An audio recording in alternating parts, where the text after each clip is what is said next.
This is the Kick 75, the first ever dual profile keyboard. It's able to support both the usual profile and the low profile build.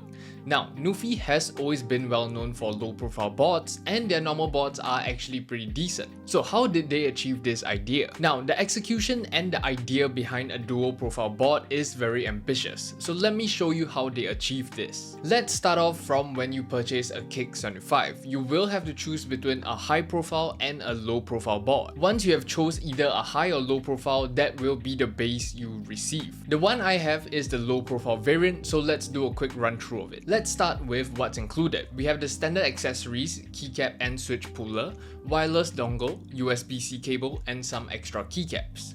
Firstly, the overall aesthetic of the board is themed around 8-bit gaming. So the color used emphasizes on the red, green and blue paired with a grey/translucent base. We have triple mode connection and support for both Mac and Windows, which I believe is what most people like about Nufee keyboards. We have a nice little knob and some cute little graphics at the back of the board. It's definitely an acquired taste, and I think it represents Nufee as a brand pretty well. So here's how it sounds right out of the box.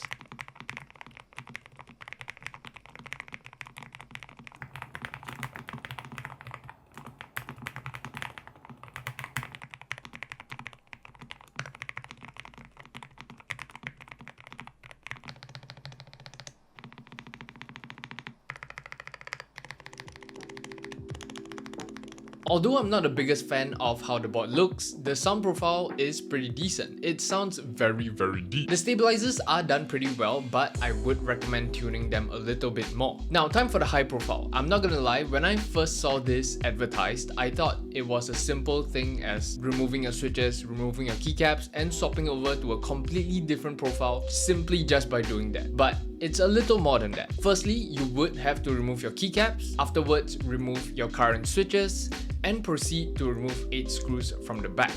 We basically have to dismantle the whole board. And since we have it dismantled, I decided why not show you the bottom housing. It's made from polycarbonate. Similar to our top frame, we have a 4000 mAh battery and a nice silicone dampener to get rid of any hollowness. Now, to actually swap profiles, you would have to buy a conversion kit at $19. In this conversion kit, you will receive your respective top frame. Because I bought the base as a low profile, I would purchase a high profile conversion kit. Aside from the top frame, you will also receive all the respective foam to fit the profile, and they also do provide all the accessories you need, which is a screwdriver. Now comes the most interesting part of this kit, in my opinion at least. The stabilizers are actually plate mounted stabilizers, but they are installed on our PCB if we are using a low profile build. And simply just by removing our stabilizers from our PCB, installing them onto our plate, we can use them for our high profile build. This is definitely the main innovation that I think Nufee worked on, and I think it's actually pretty impressive. But aside from that, everything else is pretty standard. The keyboard itself is gasket mounted. I installed the respective foam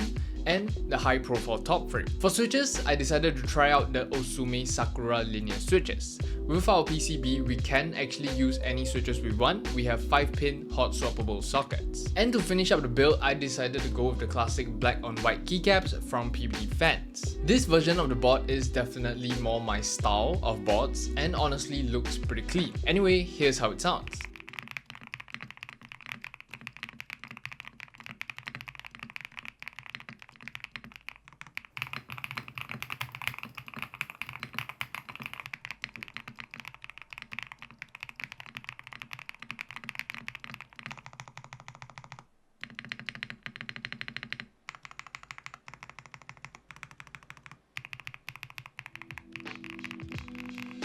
Definitely do prefer this high profile build. The sound profile it gives off is pretty unique. It sounds pretty poppy. But now, the Kick 75 is currently being priced at $89 for the low profile base and $99 for the high profile base. It's definitely a very interesting board, and it also does what it says. It does support both a high profile and a low profile. But in my opinion, the process is a little bit tedious and might not be very beginner friendly. Due to our knob and triple mode connection, we have a bunch of cables which are connected to our PCB, and when you're dismantling the board, you would have to be extra careful, and I believe a beginner would have some trouble dealing with those. So the Kick 75, in terms of a dual profile keyboard, I wouldn't exactly recommend it as a dual profile keyboard, but as a keyboard by itself, I think it's decent for its price. And now, before we start comparing it to the more recent boards I've reviewed like the Neo 65 or Neo 60, these two companies have very different target audience. Nufee themselves has always prioritized portable and minimal boards, which is what everyone loves about Nufee. So in terms of how this board is, I think it does live up to Nufee's brand,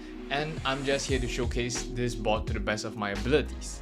But if you guys are interested in the Kick 75, everything will be linked down below. So comment your thoughts on the Kick 75 down below, like this video if you enjoyed this video, subscribe if you enjoy my content, and I'll see you guys in the next one. Peace!